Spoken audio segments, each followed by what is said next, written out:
David was just this funny, compassionate, and loving man. We were an amazing team. He, just loved his kids so very much. We had been married 10 years. We had finally accomplished, our fourth child was on the way. And then there's the accident, and in a blink of an eye, I lost everything and just hit rock bottom. On April 15th, David was at work, and normally he carpools to work with the Michivan. But this week he was in training, so he decided to drive himself in our only car, so not to inconvenience the carpoolers.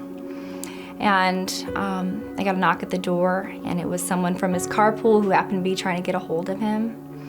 And they said, April, I called his phone, the police answered, and I think he was in a car accident.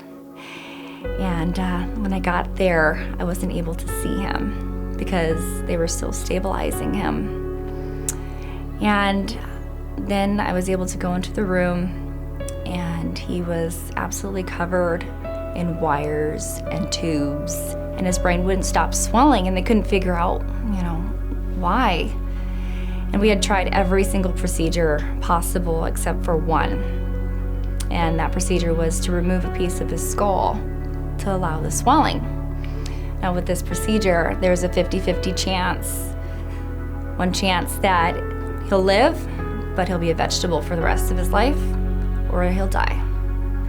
I was kind of hoping he'd wake up. I even made plans to have the baby there at that hospital an hour away, and then at least, he'd be able to hold her even if he was stuck in the hospital. But that never happened. And so the neurosurgeons called me and my family back into the waiting area, and that's when they told us that he had had 3 strokes and there was nothing they could do. It was the craziest week of my life. Sunday I went home and told my children that their father had passed. Monday was spent planning a funeral. Tuesday was the funeral, and Wednesday I had a baby. The hardest part of him not being here was, of course, the realization that he will never be able to see his daughter, hold her, and he was so looking forward to seeing his baby. And my children, seeing them grieve just rips my heart out. My husband was a Freemason, and he joined several years ago. And a lady at his work contacted her father, who was also a Mason. And this incredible man and this incredible family reached out to the enormous Mason community, and help just came from everywhere, and it changed our lives. When I was a young man, as a young Mason 40 years ago, I took an obligation to aid and assist, all members and their widows and orphans. And I took that serious because I held my hand on God's Bible. So to me, that was a contract. So when the need came that this family had this crisis, it was the right thing to do. I get the question a lot of how do I stay so strong and positive? And don't get me wrong, I have bad days, but I've got 4 babies, and giving up's not an option. I know now more than ever how incredibly short and valuable life is, and I want to live it to the fullest in honor of him.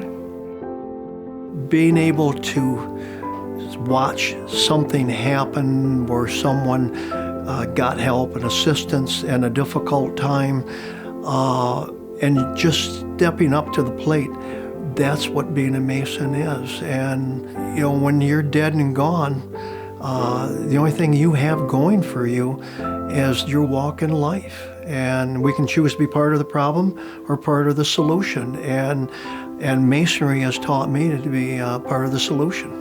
Without the incredible generosity of the Masons and the amazing people who donate. I don't know what my life would have been like. I mean, I would have had to go back to work right after having a baby.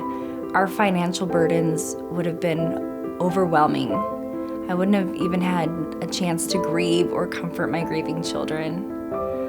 I am so eternally grateful for the help that they have provided me.